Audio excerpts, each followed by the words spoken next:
Well, it's quite the night out here in northeast Oklahoma. There's some wispy clouds. It's a 3/4 erect moon, so there's plenty of light out here.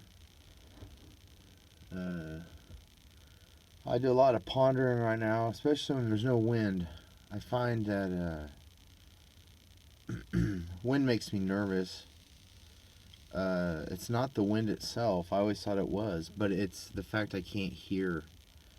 I find that my dad was the same way.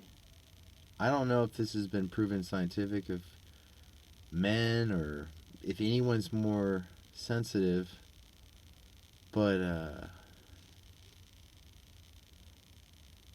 I'm real jumpy if I can't hear. So if I'm abusing, like if I'm, for instance, I'm running a leaf blower, blowing out some property like a steakhouse or something down in Tulsa. This was a few years ago, my last job. If I was doing that and then someone came to interrupt me to ask me something, I mean, I'm as squirrely as they come. I've been that way. So anyway, when it's real windy, I can't hear, and for some reason, I think it's like I panic more about that than if I'm walking in the dark. So I don't know.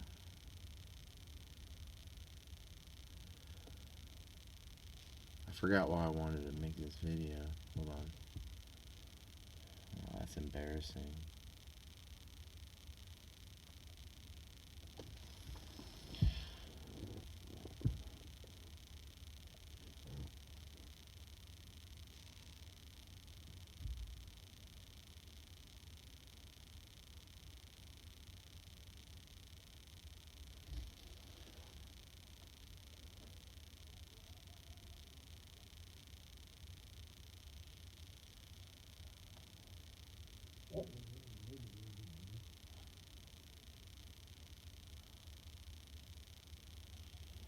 Please be patient. I'm sorry. Sometimes that makes me really mad or depressed if I can't remember. It's like I go, I'm going to make a video, and by the time I turn on the camera, I have something else I want to talk about. And in that case, it was how I can't hear.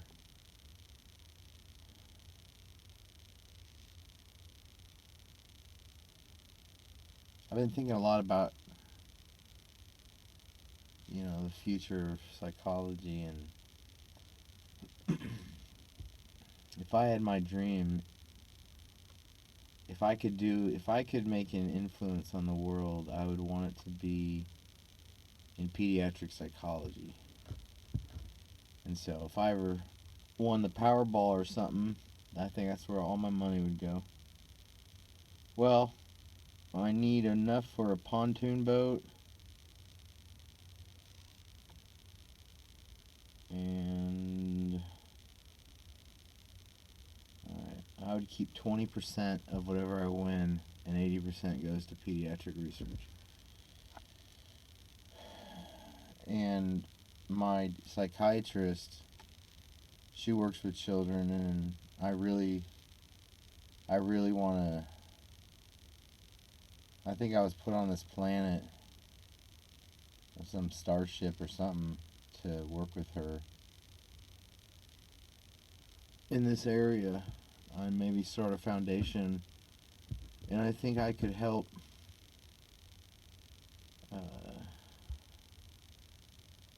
she could use me as a subject on what we've discovered in my journey of mental I mean, I can't tell you how depressed I used to be. I was so mentally ill. I pretty much got fired from my first job after grad school because I had all these band-aids on my hands. because I was afraid that I mean, it's all irrational when you have OCD. There's nothing you can do about it, because that's not what's causing it, and so you have to address what's actually causing it, not what you think the problem is of what you're afraid of. So in my case, it's all underlying anxiety manifests itself as OCD, and I couldn't let my drink get out of my view sight because I thought I was going to get AIDS from everybody. I couldn't touch anyone's hands, So every little Band-Aid was because I'd get a paper cut or something, and then I was afraid. I mean, I knew the science probably more than most people in the county just because I've been terrified of it since a Mr. Belvedere episode when I was in 4th grade.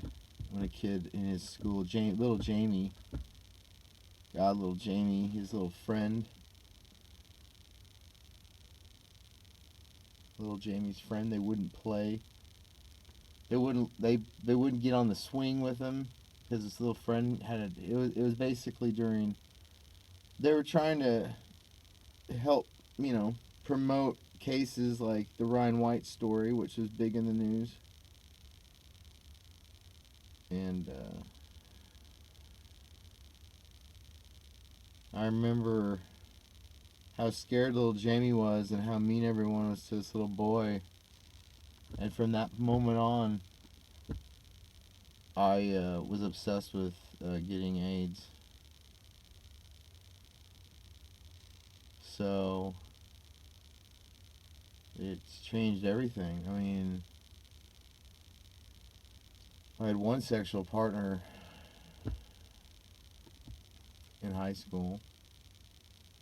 In fact, I'm not even shitting you. Holy shit. What's today's date?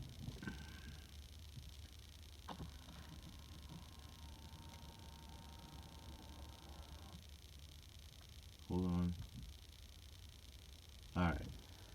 In 2 days, I'll have lost my virginity to her. 25 years. It's a quarter century ago in 2 days. And then I flipped out because I thought I was going to get AIDS. So then all through college, it was just, we had a little score, a little dry erase board on my door. Everyone would come in. But it was a little baseball game. It was Hummerville versus Handytown. And I would tally up. So that's all I pretty much did in college because I was afraid of getting the HIV from sex. And so, what was my original point though? It was before little Jamie. Oh yeah, I wanted to start a foundation with my psychiatrist, but I don't know, I don't know if she's allowed to, can we interact outside of a office setting, I mean, I know like in Step Brothers, Will Ferrell and his psychiatrist, they go to the Catalina wine mixer together.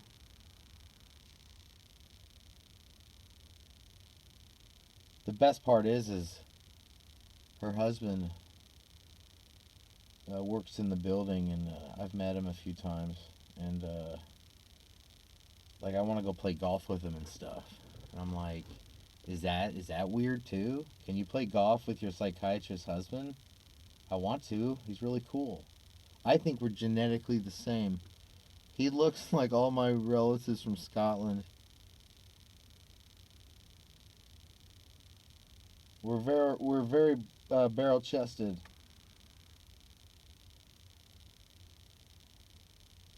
My 9th great grandfather on my maternal grandfather's side is Miles Standish, and he's basically the first cop in America. And he was 5 foot tall, but they said he had a real bad temper and he was barrel chested. And I got the barrel chest. Now the temper part comes from my Irish side, but because my grandfather was, I've only heard him raise his voice one time, and he lived to be 100. But what was my point? Um,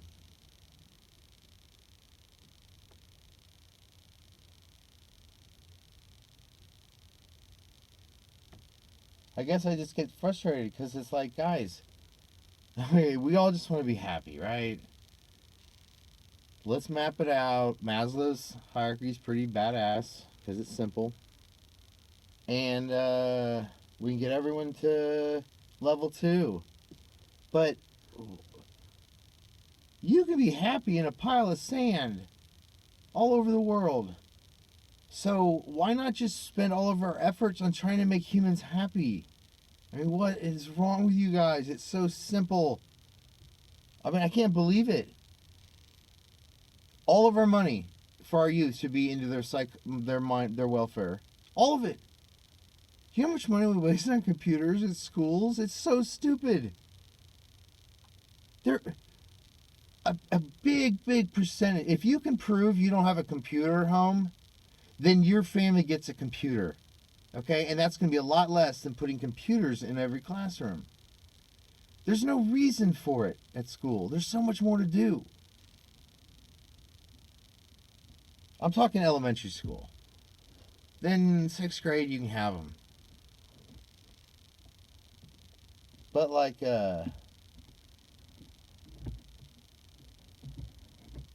I can't believe we're still talking about stupid shit. I don't care what problem we have in this country. We can help make it a little bit better if we take away the emotional pain. You know? None of my high school, middle school, elementary school counselors talked to me at all. You know why? Because I was high functioning. I blended in just fine. Hell, I was one of the cross guard captains in 5th grade. I had to go to a day conference at the tech college about a mile and a half away. And in fact, that's when I learned that you could call that part of the chicken a breast. And this cute little gal, probably in her 20s, said, "Do you want a thigh or a breast?" And I never really paid attention. I just go, "What?" She goes, "Do you want a thigh or a breast?" And she knew I picked up on that, and I probably got embarrassed. Now, of course, I took the breast, but anyway, they only had the resources to tackle the worst cases. Just every effing human needs help with their brain a little bit. We're missing out on so much by only helping the worst. We all need it. I don't care who you are. Okay? You go. I didn't go to the dentist for 14 fucking years because of anxiety, all through my 20s into my 30s, right? I come out, I lost one tooth in the very back. I don't miss it. And I had 8 cavities. Okay. Was I proud of that? No. But during that whole time, I had counseling after counselor, doctor after doctor, and I continued to work on it. And no one else around me's doing it. That's what I was going to talk. That was what this video was about. I mean, guys, the answer's right in front of you. We have all the wisdom and tools. And we just keep thinking we need to keep doing more. I mean, we all read a book of quotations. You know, grab a Bartlett's book of quotations. We used to have one on the debate team. You know, read an hour of quotes. You're like, man, you feel uplifted. You feel like you're the wisest person on the earth because we've already thought of everything. We just go, huh, that's interesting, and then we go back into our routines. And, you know, being unemployed, I'm sitting here looking around going, holy crap, guys. Can we just stop for half a second? okay? And address, how is that not the best investment? The mental health of our children? You fix that? You think you need to teach them about American history? No. People who want to learn about that will, and people who don't won't. I love history. It was my favorite class. Okay? But you know what? I probably also could have just read that at home. Read the books at home. You know? In fact, I bet I would have read more about history if it hadn't been a subject. If you understand what I'm saying. So don't shove it down. Anyway, eventually we're going to realize that schools are a horrible idea for children. And don't get me wrong. I mean, we needed schools. What I'm saying is for the future, they're not going to be what we need. We didn't always have them, so we can't think that we'll always need them.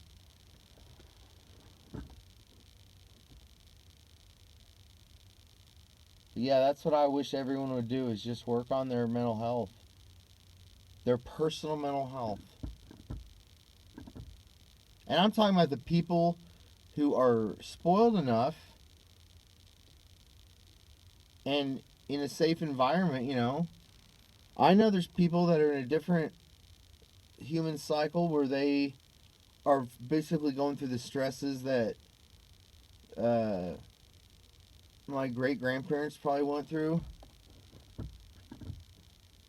and everyone before them. But there's a lot of us out here. We're wasting our time on social media, which I'm guilty of. I love it because it's so good in so many ways.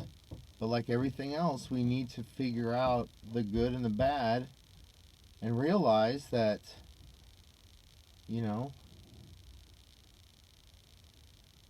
alcohol can save your life if that's what you use to kill the germs in a wound on a battlefield, and then it can also kill you. So that's how everything is.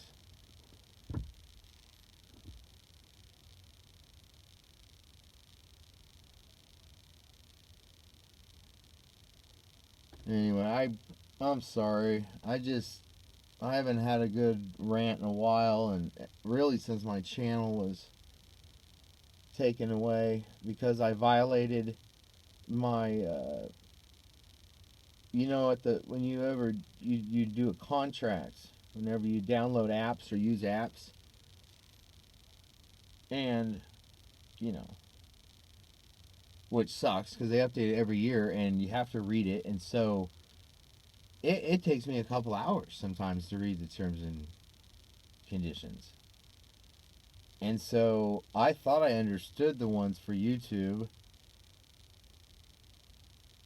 and I still do, but there's a little bit of gray area there on free use. And unfortunately, I don't have a team of lawyers